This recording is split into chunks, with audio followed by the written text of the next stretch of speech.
Hey guys, this is Richa here back with another video on Mindopedia।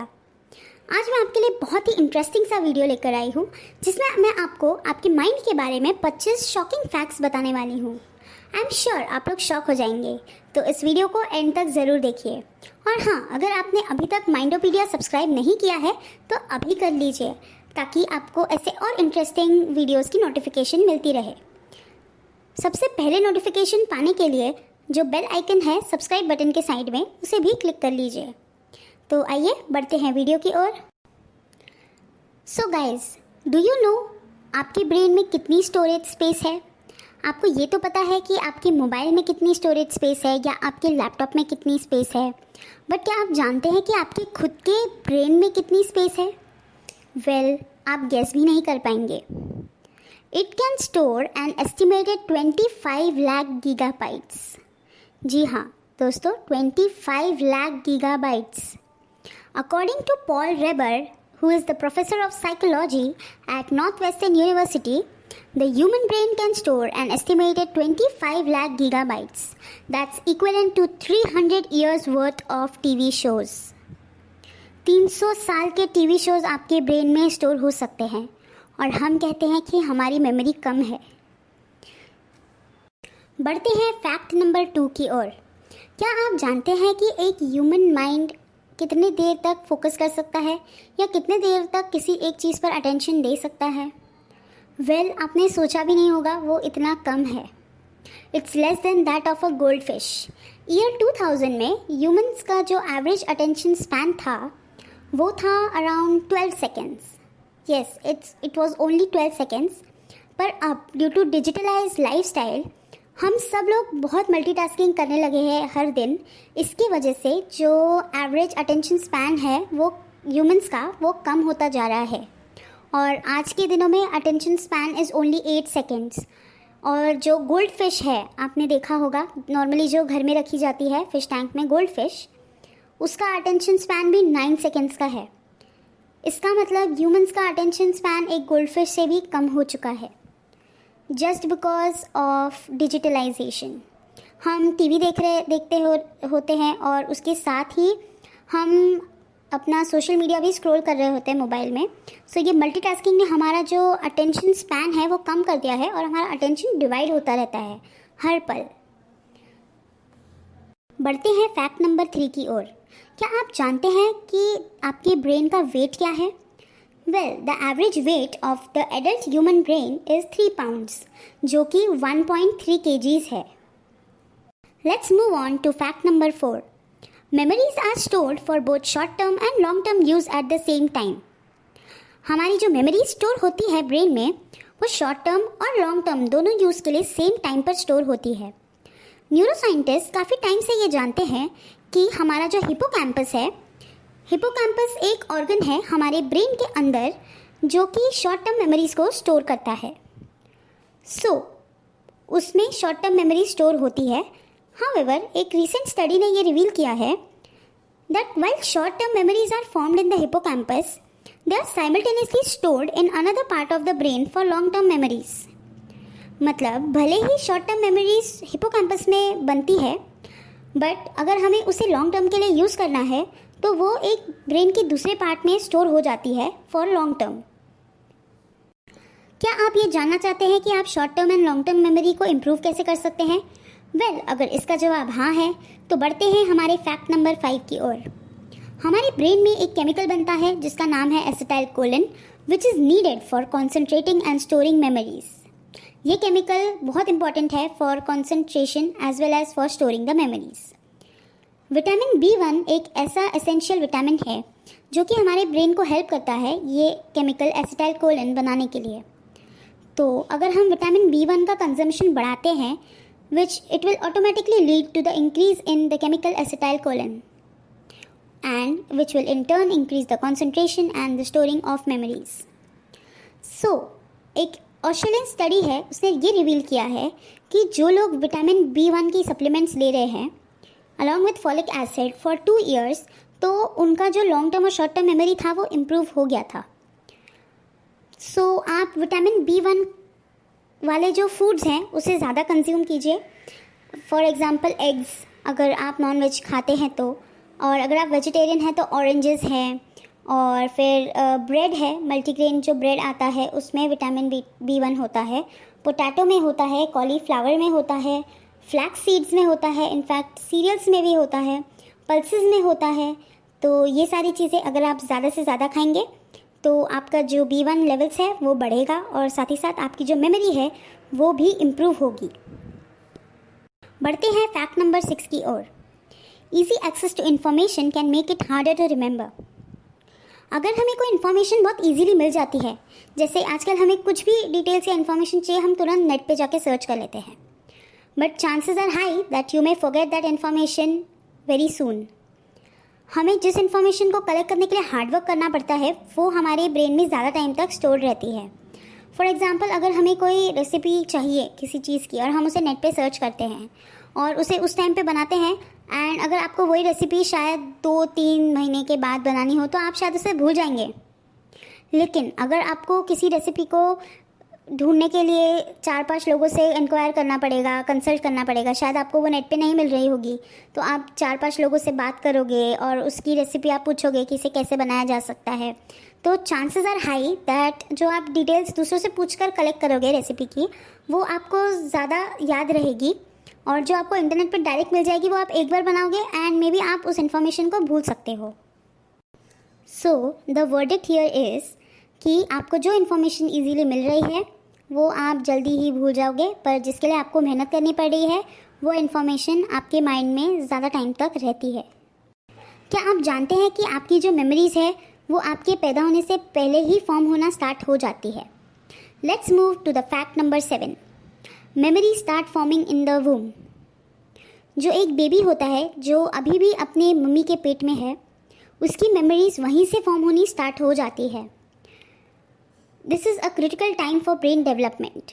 इसीलिए memories तब से ही store होनी स्टार्ट हो जाती है। Memory recall can occur as early as 4 months into pregnancy. Let's move on to fact number 8। क्या आपको पता है कि आपका जो बॉडी का टोटल ऑक्सीजन और एनर्जी लेवल है उसमें से 20% तो आपका ब्रेन ही यूज़ कर लेता है। आपका ब्रेन एक बहुत ही इंपॉर्टेंट ऑर्गन है आपके बॉडी का, और जो भी कम्युनिकेशन होती है बॉडी में वो आपके ब्रेन के थ्रू होती है। आप इन्फॉर्मेशन देते हैं अपने माइंड को, माइंड उसे ब्रेन को बताता है, और ब्रेन उसे सारे बॉडी पार्ट्स को बताता है नर्व्स के थ्रू। हमारा ब्रेन इलेक्ट्रिकल सिग्नल्स भेजता है नर्व्स के थ्रू हमारे बॉडी पार्ट्स को, और फिर हमारे बॉडी पार्ट्स उस तरीके से वर्क करते हैं। तो अगर इन नर्व सेल्स को प्रॉपर ऑक्सीजन और एनर्जी ना मिले तो हमारा ब्रेन फंक्शन इम्पेयर भी हो सकता है, मतलब वो ठीक से काम नहीं करेगा, और हमें न्यूरोलॉजिकल डिसऑर्डर्स भी हो सकते हैं। हमारा जो सेंट्रल नर्वस सिस्टम है, जो कि इंक्लूड करता है हमारा ब्रेन, स्पाइनल कॉर्ड, और हमारे स्पाइनल कॉर्ड से बहुत सारी नर्व्स जुड़ी हैं जो हमारे पूरे बॉडी में फैली हुई हैं। इन्हें ऑक्सीजन और एनर्जी की बहुत ज़रूरत है, और अगर ये कम हो तो ब्रेन फंक्शंस में इश्यूज आ सकते हैं या न्यूरोलॉजिकल डिसऑर्डर्स हो सकते हैं। Let's move towards fact number 9।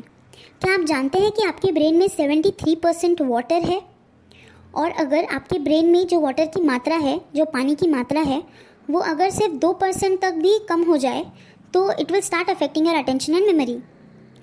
For example, अगर आपके ब्रेन में 73% वाटर है और अगर वो 71% हो जाए तो भी आपकी अटेंशन और मेमोरी पर अफेक्ट होना स्टार्ट हो जाएगा। तो अगर आप चाहते हैं कि आपकी अटेंशन और मेमोरी हमेशा अच्छी रहे तो पानी पीते रहिए और आपकी ब्रेन और बॉडी को डिहाइड्रेट ना होने दें। Let's move on to fact number 10। क्या आपको पता है पसीना या स्वेटिंग आपके ब्रेन के साइज को थोड़े टाइम के लिए श्रिंक कर सकता है? आपका ब्रेन 1 साल में जितना श्रिंक होता उतना आपका 1.5 आवर ऑफ स्वेटिंग में ही श्रिंक हो जाता है।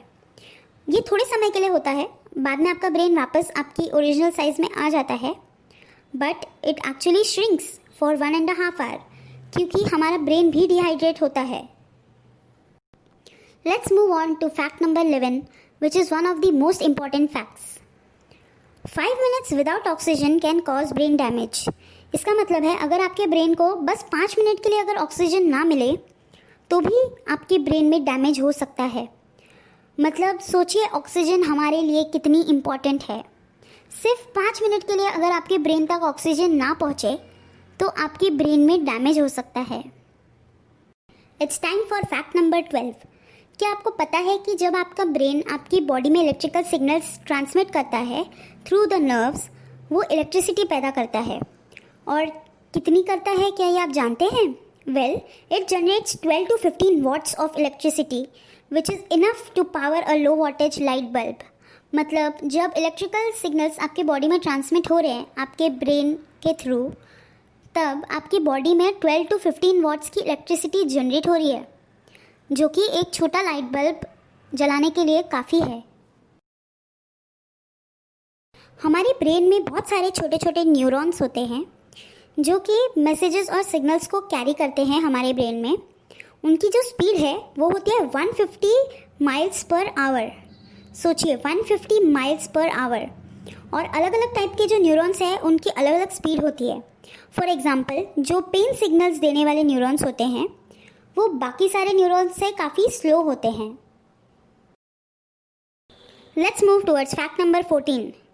Those who take a quiz twice are 65% more likely to remember the facts. अगर आप किसी क्विज़ को अटेम्प्ट करते हैं और अगर आप उसे 2 बार अटेम्प्ट करते हैं तो चांसेस है कि आपको वो याद रहेंगे। मतलब जो लोगों ने एक बार अटेम्प्ट किया है उनसे 65% ज़्यादा चांसेस है कि आपको जो उस क्विज़ के फैक्ट्स थे वो आपको याद रहेंगे। Let's move on to fact number 15. जब हम किसी नई चीज़ को लर्न करते हैं तो हमारे ब्रेन में जो न्यूरॉन्स हैं वो नई कनेक्शंस बनाना स्टार्ट कर देते हैं। जब ये नए कनेक्शंस बनाते हैं तो हमारे ब्रेन में जो ग्रे मैटर है वो बढ़ते जाता है। हमारे ब्रेन में 2 कंपोनेंट्स होते हैं, वाइट मैटर और ग्रे मैटर। जो ग्रे मैटर है it includes the regions of the brain which are involve in muscle control and sensory perception such as seeing, hearing, memory, emotion, speech, decision making and self control.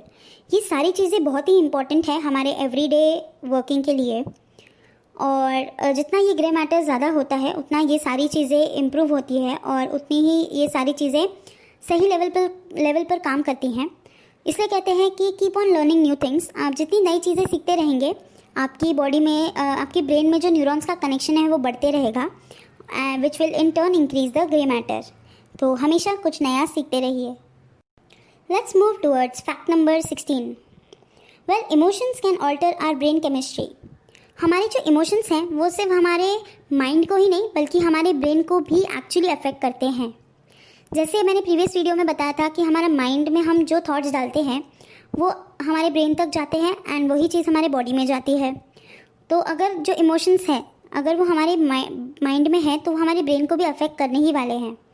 And जो हमारे brain में chemical reactions होते हैं वो हम physically देख सकते हैं। ब्रेन स्कैन्स और स्टडीज़ ऑफ ग्रे मैटर में ये देखा जा सकता है कि जो इमोशंस हैं वो हमारे ब्रेन केमिस्ट्री को चेंज करते हैं। फॉर एग्जांपल, जब हम हैप्पी होते हैं तो अलग केमिकल्स रिलीज़ हो रहे होते हैं, जब हम सैड होते हैं तो अलग केमिकल्स रिलीज़ होते हैं, और जब हम स्ट्रेस्ड होते हैं तब अलग केमिकल्स रिलीज़ होते हैं। सो हमेशा अपने इमोशंस हैप्पी रखिए। अगर आपके इमोशंस हैप्पी हैं तो आपके ब्रेन में हैप्पी केमिकल्स होंगे और हैप्पी केमिकल्स होंगे तो आप हैप्पी रहेंगे, आपका बॉडी भी उतना ही हेल्दी रहेगा।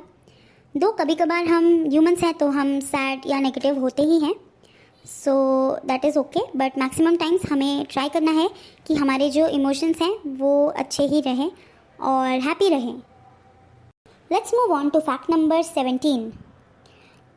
Our brain has an average of 50 to 70,000 thoughts a day. Yes, guys, हमारे ब्रेन में हम एवरी डे 50,000 से 70,000 थॉट्स डालते हैं। Right from waking up in the morning, हमें ब्रश करना है, हमें रेडी होना है, हमें बाहर जाना है, ये सारी थॉट्स हैं। ये सब छोटे छोटे थॉट्स मिला के एक दिन में हमारा ब्रेन, इट्स एन एवरेज, एक दिन में हमारा ब्रेन 50 to 70,000 थॉट्स सोचता है। But it is very upsetting that the majority of thoughts, which is estimated to 60 to 70%, are negative. मतलब 60 to 70% thoughts हमारे negative ही होते हैं out of the 50 to 70,000 thoughts in each day. Let's move towards fact number 18. हमारे brain में हर second में 1 लाख से भी ज़्यादा केमिकल रिएक्शंस होते हैं। जी हाँ, 1 सेकंड में हमारे ब्रेन में 1 लाख से भी ज़्यादा केमिकल रिएक्शंस होते हैं। Can you imagine 1 lakh chemical reactions with रफली 100 बिलियन ब्रेन सेल्स। हमारे ब्रेन में हर सेकेंड 100 बिलियन ब्रेन सेल्स काम करते हैं in order to generate 1 lakh chemical reactions. आप सोच सकते हैं कि the human brain and the human body is so complex. Let's move towards fact number 19. When intoxicated, your brain can't form memories. जब आप ड्रंक होते हो या आप अल्कोहल लेते हो तो आपका ब्रेन मेमोरीज फॉर्म नहीं कर पाता। इसीलिए हम बहुत बार देखते हैं कि जो लोग अल्कोहल कंज्यूम करते हैं उसके बाद उन्हें याद ही नहीं होता कि क्या हुआ या उन्होंने क्या बोला या क्या एक्सपीरियंस किया। वो भूल नहीं जाते हैं, एक्चुअली वो मेमोरी कभी बनती ही नहीं है। आपका ब्रेन ब्लॉक हो जाता है एंड वो मेमोरीज उस समय फॉर्म होती ही नहीं है। तो आप उसे कितना भी याद करो वो याद नहीं आती, बिकॉज वो फॉर्म ही नहीं हुई है। बट ये तब होता है जब आप बहुत ही एक्सट्रीम लेवल पर इंटॉक्सिकेटेड हो। अगर आप थोड़ा अल्कोहल कंज्यूम कर रहे हो तो उस समय नहीं होता ये, जब आप कंप्लीटली इंटॉक्सिकेटेड हैं तभी ये होता है। Let's move towards fact number 21। हमारी ब्रेन में जो मेमोरीज है they are prioritised by emotion. मतलब अगर हमें कोई चीज़ है जो हैप्पीनेस दे रही है तो उसकी जो मेमोरीज है वो हमें याद रहती है, हमारा ब्रेन उसे प्रायोरिटी ज़्यादा देता है। सो हमारी जो मेमोरीज है वो भी इमोशंस पे डिपेंड करती है। और कोई इंसिडेंट है जो हमें सैडनेस देता है तो उसकी मेमोरीज हम ज़्यादा टाइम तक स्टोर नहीं करना चाहते हैं। कभी कभी ऐसी कुछ ट्रैजिक थिंग्स होती है किसी के लाइफ में एंड जब उन्हें उसके बारे में पूछा जाए तो शायद उन्हें वो याद नहीं रहता है कभी। सो हमारा ब्रेन जो इमोशंस अच्छे लगते हैं उस थॉट्स को वो प्रायोरिटाइज ज़्यादा करता है। फॉर एग्जांपल अगर हमें कोई मूवी हैप्पीनेस देती है या कुछ हमसे रिलेट करती है और हमें अच्छा लगता है तो वो मूवी हमें हमेशा याद रहती है, उसकी स्टोरी याद रहती है। और वही अगर हमें कोई मूवी पसंद नहीं आई हो तो उसकी स्टोरी हम कुछ टाइम में भूल जाते हैं। Let's move towards fact number 22। क्या आप जानना चाहते हैं कि आपके ब्रेन की टेक्सचर और कंसिस्टेंसी कैसी है? अगर हाँ तो आप उसे कंपेयर कर सकते हैं एक टोफू के साथ। अगर आपने कभी टोफू खाया होगा तो आपको पता चलेगा कि उसका टेक्सचर कैसा है। टोफू इज़ एक्चुअली सोया पनीर। हम नॉर्मली पनीर दूध का बनाते हैं, बट जो टोफू है वो एक टाइप ऑफ पनीर है जो कि सोया से बनता है। तो उसकी जैसी कंसिस्टेंसी है वैसा ही हमारा ह्यूमन ब्रेन होता है, because our human brain is actually made up of only grey matter, white matter and water. ये तीन ही चीज़ होती है हमारे ब्रेन को फॉर्म करने के लिए। तो कभी अगर आपको टोफू अगर आपने कभी देखा नहीं है या उसका टेक्सचर नहीं देखा है तो आप उसे देख सकते हैं, आपका ब्रेन ठीक वैसा ही है। Let's move towards fact number 23। क्या आप जानते हैं कि आपका जो ब्रेन है वो आपकी 24 ईयर्स जब आपकी उम्र होती है तब से ही जो आपकी कॉग्निटिव स्पीड है वो स्लो होने लग जाती है। हम सोचते हैं कि 50-60 के बाद हमारे ब्रेन की जो कॉग्निटिव स्पीड है वो कम होती है, but it starts very early. The decline of the speed starts at around 24 years of age. Let's look at fact number 24. 95% of all the decisions are subconscious. जैसे कि मैंने आपको प्रीवियस वीडियो में बताया था, अगर आपने मेरा प्रीवियस वीडियो नहीं देखा है तो उसे डेफिनेटली देखिए। उसमें मैंने एक्सप्लेन किया है कि माइंड एक्चुअली क्या है and what is subconscious mind. So जो भी 95% ऑफ द डिसीजंस है वो आपके सबकॉन्शियस माइंड में ही होते हैं। This means that the vast majority of our actions and behaviours occur due to our subconscious mind. हमारा सबकॉन्शियस माइंड बहुत ही पावरफुल है और हम जो भी डिसीजंस लेते हैं वो हमारा माइंड लेता है, हमारा ब्रेन नहीं। मैंने पहले भी बताया था, brain is an organ and mind is the boss. Mind है जो आपके ब्रेन को कंट्रोल करता है। तो जितने भी डिसीजंस होते हैं अराउंड 95% तो आपके सबकॉन्शियस माइंड में होते हैं। जैसे मैंने लास्ट वीडियो में बताया था, हमारे 3 लेवल्स ऑफ माइंड होते हैं, the conscious, subconscious and unconscious. तो जो सबकॉन्शियस माइंड है वो सबसे इम्पॉर्टेंट है। अगर इसको आपने कंट्रोल कर लिया तो आपकी लाइफ आपके कंट्रोल में होगी। Let's move towards the last fact, that is fact number 25। जैसे हम कहते हैं मर्द को दर्द नहीं होता, वैसे हम ये भी कह सकते हैं कि ब्रेन को दर्द नहीं होता। Yes, our brain as an organ cannot experience pain. Even though हमारे ब्रेन में न्यूरॉन्स प्रेजेंट हैं जो पेन को सेंस करते हैं, but still it is very surprising that brain में पेन कभी नहीं होता। हमारे बाकी बॉडी पार्ट्स में पेन होता है which is sensed by the neurons in the brain, but हम कभी ये नहीं कहते कि हमारे ब्रेन में पेन है। सो ये एक बहुत ही इंटरेस्टिंग सा फैक्ट है। इसीलिए आपने देखा होगा कि जो सर्जरीज़ होती है ब्रेन की, वो काफ़ी सर्जरीज़ में जो पेशेंट होते हैं वो अवेक होते हैं, वो अनकॉन्शियस नहीं होते हैं एंड उन्हें बिल्कुल भी पता ही नहीं चलता, उन्हें बिल्कुल पेन नहीं पता चलता while a brain surgery is going on. So brain surgery को विदाउट एनी डिस्कम्फर्ट पेशेंट को जगा कर रख के भी किया जा सकता है। That's all for today. I hope आप लोगों को ये वीडियो बहुत पसंद आया हो और कुछ आपको नई चीज़ें यहाँ सीखने को मिली हो। अगर आपको ये वीडियो अच्छा लगे तो इसे शेयर कीजिए और मेरे चैनल को लाइक कीजिए, सब्सक्राइब कीजिए। जितने ज़्यादा लोगों तक हो सकता है उतना स्प्रेड कीजिए ताकि और भी लोग कुछ ऐसी ही इंटरेस्टिंग चीज़ें जान सकें माइंडोपीडिया इस चैनल के थ्रू। तो सब्सक्राइब कीजिए मेरा चैनल और साथ ही साथ अगर आप किसी टॉपिक पे चाहते हैं कि मैं वीडियो बनाऊं regarding the working of the brain mind तो मुझे बताइए और मैं ज़रूर यहाँ पे इस वीडियो को बना के डालूँगी। साथ ही साथ अगर आपको कुछ भी फीडबैक देना है रिगार्डिंग द वीडियो आप डेफिनेटली यहाँ कमेंट में दे सकते हैं। साथ ही साथ अगर और भी कुछ डाउट्स है तो आप मुझे मेल भी कर सकते हैं info.mindopedia@gmail.com पर। Till then bye and take care.